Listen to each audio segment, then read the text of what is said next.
حضرت یوسف بن عبداللہ بن عبدالسلام، حضرت عبداللہ بن سلام کے بیٹے تھے۔ یہ کہتے ہیں کہ میرے والد حضرت عبداللہ بن سلام حضور کے صحابی تھے، اور حضرت ابو دردہ ان کا آپس میں بڑا دوستانہ تھا۔ کہتے ہیں میں ملنے چلا گیا حضرت سیدنا ابو دردہ بیمار تھے، تیمارداری کرنے گیا۔ کہتے ہیں میں جب گیا تو مجھ سے کہنے لگے بھتیجے تو کیسے آ گیا؟ میں نے کہا آپ کا اور میرے ابا جی کا یارانہ بڑا تھا، دوستی نبھانے آیا ہوں، تو آپ پر آخری وقت تھا، نزع کا عالم تھا، میں نے کہا کوئی نصیحت کرے۔ تو حضرت ابو دردہ کہنے لگے بیٹا مجھ پر وہ وقت ہے کہ بہت بڑا جھوٹا بھی اس وقت میں سچ ہی بولتا ہے، اس وقت میں سچ بولتا ہے، سچ۔ آپ فرمانے لگے میں رسول اللہ کا غلام رہا ہوں، ابو بکر صدیق کا مشیر رہا ہوں، فاروق اعظم کا مشیر رہا ہوں، میں نے صحابہ کے ساتھ وقت گزارا ہے، جاتے جاتے تجھے نصیحت کر رہا ہوں، پلے سے باندھ لینا۔ حضرت یوسف بن عبداللہ بن سلام کہنے لگے حضور کہیے۔ فرمانے لگے بیٹا سجدہ کبھی نہ چھوڑنا، سجدہ نہ چھوڑنا۔ حضور کیا ملتا ہے؟ فرمایا میں نے اپنے نبی سے سنا ہے کہ بندہ رب کے سب سے زیادہ قریب اس وقت ہوتا ہے جب اس نے اپنا سر سجدے میں رکھا ہوتا ہے، اللہ کے قریب ہوتا ہے۔ کہاں ہوتا ہے؟ بول کے بتائیے، اس بات کو سمجھیے۔ فرمایا جب کسی نے سر رکھا ہو نا سجدے میں، مٹی پہ، صاف پہ، سیمٹ پہ، اس نے مسجد میں سر سجدے میں رکھا ہو تو یہ سر اس نے سجدے میں نہیں رکھا ہوا، یہ تو اس کا رب کے قریب چلا گیا سر۔ بندے کا اللہ سے قرب کہاں ہوتا ہے؟ سجدے میں۔ کس جگہ؟ اس لیے حضور نے فرمایا سجدے میں دعائیں زیادہ قبول ہوتی ہیں، سجدے میں دعائیں زیادہ قبول ہوتی ہیں۔ بندگی کی لذت، سرور، کیف، اس کے ذائقے۔ حضرت احنف بن قیس تابعی ہیں، صحابی کے شاگرد ہیں، فرماتے ہیں میں مسجد اقصی میں گیا، فلسطین میں مسجد اقصی میں، ایک شخص کو میں نے دیکھا، بڑا نورانی چہرہ اس کا، اور بڑا اس کے وجود کے اندر عجیب سی کشش، خوشبو دور تک پھیلی ہے۔ وہ بندہ نہ نماز نہیں پڑھ رہا تھا، سجدے ہی کرتا جا رہا تھا، ایک سجدہ، دوسرا سجدہ، تیسرا سجدہ، اور سجدہ کرتا تو دیر تک سجدہ کرتا، پھر سجدہ کرتا تو دیر تک۔ کہتے ہیں جب وہ فارغ ہوا تو میں نے گزارش کی، میں نے کہا بزرگوں ایک بات پوچھنے کو دل کرتا ہے۔ انہوں نے کہا پوچھو۔ کہنے لگے آپ اتنے سجدے کیوں کرتے ہیں؟ کہتے ہیں میں نے پوچھا تو بزرگوں نے رونا شروع کر دیا، اتنا روئے کہ ہچکی بد گئی۔ پھر میں نے کہا حضور میں نے کوئی غلط بات پوچھ لی، آپ تو پریشان ہو گئے۔ کہنے لگے پھر رونے لگے۔ میں نے پھر کہا حضور آپ، میں نہیں پوچھتا سوال، کرتے پھر رونے لگے۔ 3 دفعہ روئے تو کہنے لگے سنو میں رسول اللہ کا صحابی ہوں، میں نبی پاک کا، میں نے اپنے حبیب سے سنا ہے کہ جب کوئی بندہ رب کو ایک سجدہ کرتا ہے تو اللہ اس کے گناہ معاف کرتا ہے، ایک سجدہ کرتا ہے تو اللہ کیا کرتا ہے؟ بولیے، اللہ گناہ بھی معاف کرتا ہے، رب اسے نیکی بھی عطا کرتا ہے، اور اپنی بارگاہ میں اس کا درجہ بھی بلند فرماتا ہے۔ ایک سجدہ اور 3 فائدے، گناہ بھی معاف ہوئے، نیکی بھی ملی، اور درجہ بھی بلند ہوا۔ کہتا ہے یہ کہہ کے بزرگ پھر رونے لگے۔ جب وہ خاموش ہوئے میں نے کہا حضور اگر ناراض نہ ہو تو مجھ پر تو کیفیت ہی عجیب طاری ہو گئی ہے، آپ کے اس رنگ نے میرا بھی رنگ بدل دیا ہے، پوچھ سکتا ہوں آپ کون ہیں؟ پوچھ سکتا ہوں آپ کون ہیں؟ کہتے جب میں نے سوال کیا تو انہوں نے پھر آنسو پونچھے، کہنے لگے میں رسول اللہ کا نوکر ابو ذر غفاری ہوں، میں ابو ذر غفاری ہوں، میں اپنی زندگی سجدے میں بتانا چاہتا ہوں، میں وقت اللہ کے حضور سجدہ کر۔ حضرت عمر فاروق رضی اللہ تعالیٰ عنہ نکلے عید کا خطبہ دینے کے لیے، تو بیوی سے کہنے لگے جوتا، اس نے کہا صاحب اتنی دفعہ ٹوٹا ہے اب گانٹھا نہیں جا سکتا، اتنی دفعہ ٹوٹا ہے کہ اب دوبارہ پیمند نہیں لگ سکتے۔ تو حضرت عمر کہنے لگے چل کوئی حرج نہیں ہے، بغیر جوتے کے ننگے پیر ہی چلتے ہیں، کوئی حرج نہیں۔ تو کہنے لگے لوگ کیا کہیں گے؟ فرمایا چپ کر، لوگ جس دن عمر نے یہ دیکھ لیا نا لوگ اس کے بارے میں کیا کہتے ہیں، اس دن عمر نہیں رہے گا۔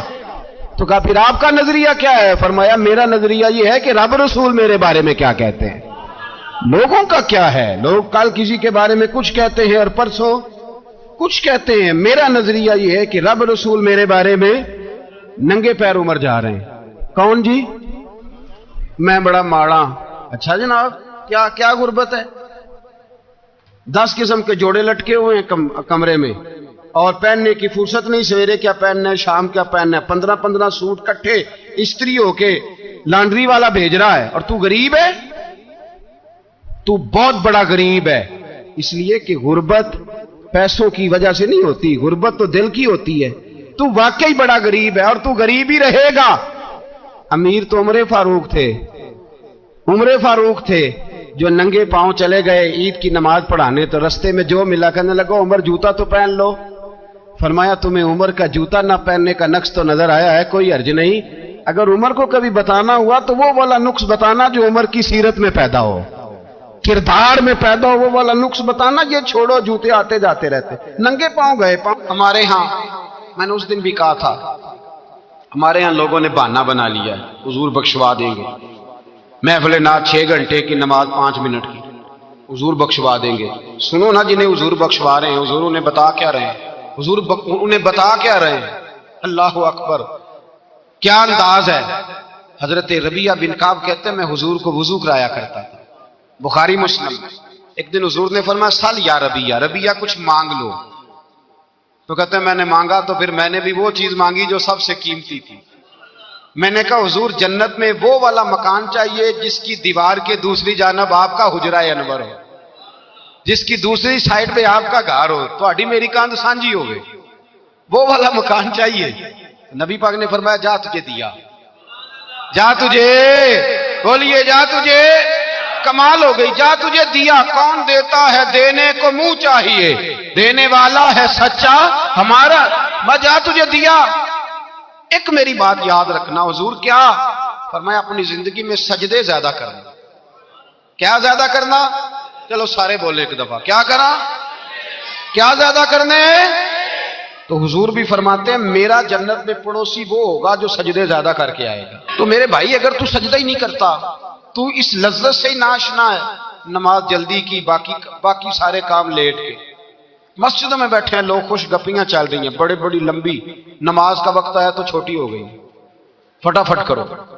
نماز، عبادت، ریاضت، یہ تو بندے کو اللہ کے قریب۔ حضرت عبداللہ بن جعفر، حضرت جعفر طیار کے بیٹے تھے، نبی پاک کی پھوپھی کے بیٹے تھے حضرت زبیر بن عوام رضی اللہ تعالیٰ، وہ انتقال کر گئے۔ ان کا جب وصال ہوا تو 10 لاکھ دینار کا قرضہ تھا ان پر، اور جو زمین انہوں نے چھوڑی وہ زمین بنجر تھی۔ لو سن لے، جن پر قرضہ چڑھا ہوا ہے وہ نسخہ بھی سن لے، جن پہ قرضے ہیں نا، جو تنگ دست ہیں، جو روز رکے بھیجتے ہیں دعاؤں کے کہ بڑی پریشانیاں بڑی پریشانیاں، وہ وظیفہ سنیں، وہ وظیفہ سنیں۔ ہمارے زمانے میں وظیفے لینے کا رواج نہیں، تویز لینے کا رواج ہے۔ لینا چاہیے، تویز بری چیز نہیں، اچھی چیز ہے، لیکن زیادہ کام برکت والا کیا ہے؟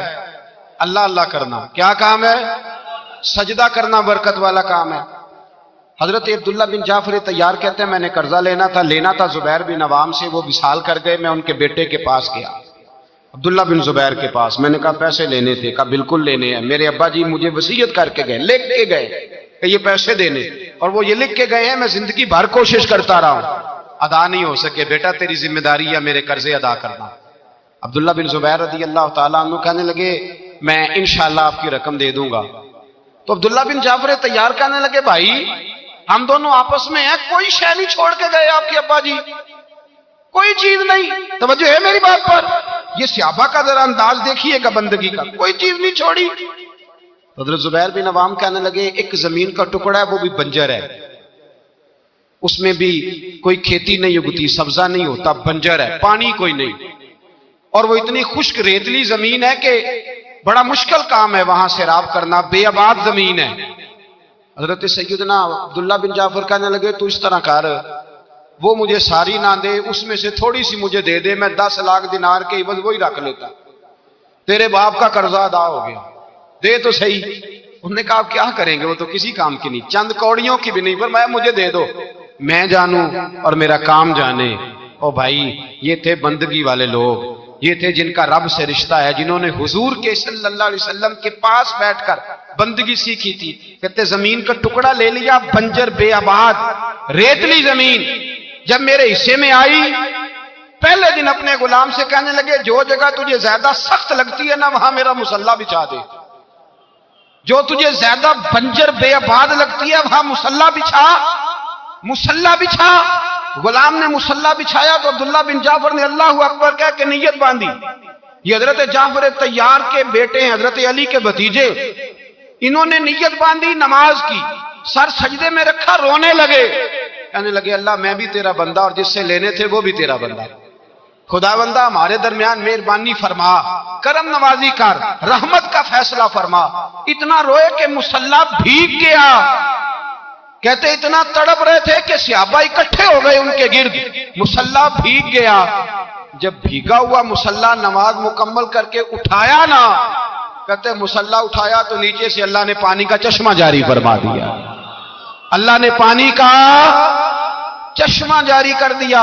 فرمایا بناؤ حوض، کرو کھیتیاں سیراب. فرماتے ہیں جہاں ایک درخت نہیں اگتا تھا اللہ نے پورا باغ اگا دیا، جہاں ایک پھل نہیں ہوتا تھا وہاں عالی شان پھل لگ گئے، قرضے بھی ادا ہوئے. حضرت زبیر بن عوام کے بچوں کے پاس مال دولت بھی بچ گیا. لوگ جب کہتے ہیں یہ ساری کس چیز کی برکت ہے، اور فرماتے یہ ساری سجدوں کی برکت ہے، یہ رب کی بندگی کی برکت ہے، یہ اس کی بارگاہ میں نماز پڑھنے کی. مسلمان توجہ نہیں کرتا، توجہ نہیں. جاگ رہے ہیں آپ حضرات؟ یہاں کوئی حکومت اعلان کرے نا کہ ہر نماز کے بعد 500 روپیہ، کتنا جی؟ میرے خیال کسی بھی نہیں ہونا مسجد. اور خدا کے بندو بات سمجھو، رب فرماتا ہے تو مسجد آدھا میں تجھے برکت عطا کروں گا، میں تجھے برکت دوں گا. میں ایک صحابی کہتے ہیں مجھے اکثر یہ حضور کا فرمان سنتا تو میرے دل میں خیال آتا آخر اللہ کس طرح برکت دیتا ہے اللہ آخر. ایک صحابی کہتے ہیں نبی پاک صلی اللہ تعالی علیہ وسلم نے فرمایا عبادت کرو اللہ برکت دے گا. میرے دل کے اندر خیال آیا کس طرح، آخر اللہ کس طرح سے نوازتا ہے، رنگ کیا ہے؟ کہتے میں یہ بات سوچ کے نا تو مجھے قضائے حاجت کی حاجت ہوئی. پخانہ پیشاب کے لیے میں نکلا تو ایک جگہ دور جا کے میں بیٹھا کھیتوں میں، دور جا کے. کہتے میں پیشاب کر رہا تھا تو ایک چوہا اپنے بل سے نکلا اور ایک ہیرا میرے پاس رکھ گیا. میں پیشاب کر رہا ہوں، کہتے پھر گیا اندر تو ایک ہیرا اور رکھ گیا، پھر گیا تو پھر رکھ گیا، پھر گیا تو پھر رکھ گیا. کہتے 15 ہیرے چھوڑ گیا. اب میں فارغ ہوا، وہ ہیرے اٹھائے گھر نہیں لے کے گیا، مسجد نبوی میں گیا کہ حضور سے پوچھوں میرے لیے جائز بھی ہیں کہ نہیں. بلوں سے نکل رہے ہیں، بلوں سے پیسے نکل رہے ہیں، ہمارے سارے بلوں میں ہی چلے جاتے ہیں. بلوں سے پیسے آ رہے ہیں صحابہ کو، برکت دیکھیں عبادت، بلوں سے پیسے آ رہے ہیں، بل سے. فرماتے ہیں میں وہ ہیرے اٹھائے تو در رسول پہ، جب میں نے پہلا قدم رکھا نا مسجد نبوی میں تو مجھے بتانا نہیں پڑا، میرے مصطفیٰ نے میرا چہرہ دیکھا اور مسکرا کے فرمایا پتہ چلا ہے اللہ کس طرح نوازتا ہے، خبر ہوئی ہے اللہ کس طرح نوازتا ہے. فرمایا رب کی بارگاہ میں جھکے رہو، وہ تمہیں وہاں سے دے گا تمہارا گمان بھی نہیں گیا ہوگا. اس کے حضور تو آؤ، اس کی جانب تو توجہ کرو. بندگی کی اپنی ایک لذت ہے، سجدے کا اپنا ایک ذائقہ ہے. اگر آپ نبی کریم سید عالم صلی اللہ تعالی علیہ وسلم کی عبادات کو ملاحظہ کریں نا تو سرکار کی زندگی میں کثرت ہے عبادت کی. اعلان نبوت سے پہلے کتنے کتنے مہینے حضور غار حرا میں عبادت کرتے، تنے تنہا. حرم کعبہ قریب تھا لیکن وہاں رش ہوتا تھا، لوگ ہوتے تھے. فرمایا میں اکیلے میں اپنے رب کو منانا چاہتا ہوں. کتنے کتنے ایام حضور غار حرا میں عبادت کرتے. پھر صحابہ کرام علیہم رضوان فرماتے کہ مدینہ منورہ میں حضور کا یہ رنگ ہوتا، اتنے لمبے سجدے کرتے کہ لگتا روح مبارک کی پرواز کر گئی، اتنے لمبے سجدے کرتے. حضرت سیدنا معاذ بن جبل رضی اللہ تعالیٰ عنہ فرماتے ہیں 3 دن ہو گئے حضور چلے گئے، مدینے میں نظر ہی نہیں آ رہے. صحابہ پریشان، ابو بکر صدیق، عمر فاروق، عثمان غنی، مولا علی ڈھونڈتے پھرتے. حضور سید عالم صلی اللہ علیہ وسلم کا پتہ نہیں. فرماتے ہیں جناب صدیق ایک بار گھومتے گھومتے جبل سلا کی پہاڑی کے قریب گئے. ایک چرواہا بکریاں چرا رہا تھا، اس سے پوچھا تم نے میرے محبوب کو تو نہیں دیکھا؟ تو کہنے لگا مجھے نہیں پتا تمہارے محبوب کون ہے. ایک آدمی آج 3 دنوں سے غار میں رو رہا ہے، اتنی شدت کے ساتھ روتا ہے کہ میری بکریاں جا کے غار کے سامنے بیٹھ جاتی ہیں. بکریاں بھی روتی ہیں، میں بڑا کھینچتا ہوں پر لوٹتی نہیں. رات کو گھر لے کے جاتا ہوں تو جاتی نہیں، سویرے باڑے سے نکالتا ہوں تو دوڑی ہوئی آتی، پھوٹ پھوٹ کے روتی ہیں. لیکن حال یہ ہے کہ دودھ پہلے سے بھی زیادہ دیتی ہیں. حضرت ابو بکر صدیق کہنے لگے یہی تو میرے رسول پاک علیہ الصلوۃ والسلام کے نبی ہونے کی علامت. اس صحابہ کو بلایا. 3 دن سے حضور سجدے میں ہیں. کتنے دنوں سے؟ یہاں سجدہ لمبا ہو جائے تو امام کے پیچھے لوگ بھاگنے لگتے ہیں کہ صاحب آپ تو فارغ ہیں، مجھے تو ڈیوٹی پہ بھی جانا تھا۔ 3 دن سے حضور سجدے میں، اتنا طویل سجدہ، اتنا طویل، صحابہ کہتے ہیں قدموں میں جا کے لگے، محبوبہ بس کریں آ جائیں۔ حضور نے فرمایا رب نے سورہ ہود نازل کر دی ہے، سخت حکم آ گئے ہیں۔ وہ کہتا ہے میں تیری امت سے حساب پوچھوں گا، میں اپنے رب کو منا رہا ہوں، بکر جاؤ مجھے منا لینے دو۔ حضور نے ہمیں بتلایا ہے کہ رب کو سجدہ کریں تو رب مانتا ہے، اس کو منانے کا طریقہ سجدہ کرنا ہے، جھکنا ہے، عبادت کرنا ہے۔ کہا وہ مانے گا تو میں آؤں گا۔ تڑپ گئے صحابہ۔ اور ایک روایت ایسی بھی ہے کہ جب بات نہ بنی تو حضرت فاطمہ سے عرض کیا۔ حضرت فاطمہ شام کا سناٹا چھایا، اپنے آپ کو کپڑوں میں لپیٹا، دائیں بائیں شہزادوں کے لیا تو حضور کی بارگاہ میں گئیں، کہنے لگی محبوبہ بس کریں گھر آ جائے، مدینہ سونا ہو گیا ہے، مسجد نبی کی دیواریں بھی روتی ہیں، یا رسول اللہ ستون مجھ سے آپ کا پوچھتے ہیں، گھر آئیں۔ نبی پاک نے فرمایا فاطمہ تو بھی دعا کر، میں بھی دعا کرتا ہوں۔ حضرت فاطمہ بھی ساتھ والے کونے میں سجدے میں گر گئی، پھر دعا ہوئی، پھر التجا ہوئی۔ حضرت جبریل آئے، کہنے لگے محبوبہ رب کہتا ہے سار اٹھاؤ، وَلَسَوْفَ يُؤْتِيكَ رَبُّكَ فَتَرْضَىٰ، اللہ فرماتا ہے میں آپ کو اتنا دوں گا کہ آپ مجھ سے راضی ہو جائیں گے۔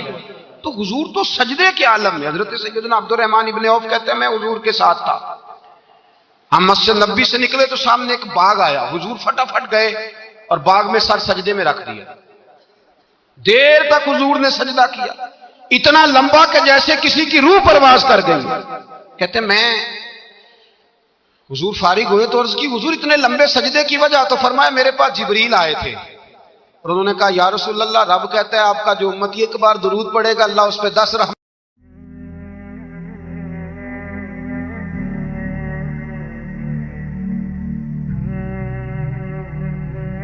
لے چل کدی خدایا، لے چل کدی خدایا، سرکار دے بوئے تے لے چل کدی خدایا، سرکار دے بوئے تے ڈیرا رحمتاں نے لایا، ڈیرا رحمتاں نے لایا، سرکار دے بوئے تے لے چل کدی خدایا، لے چل کدی خدایا،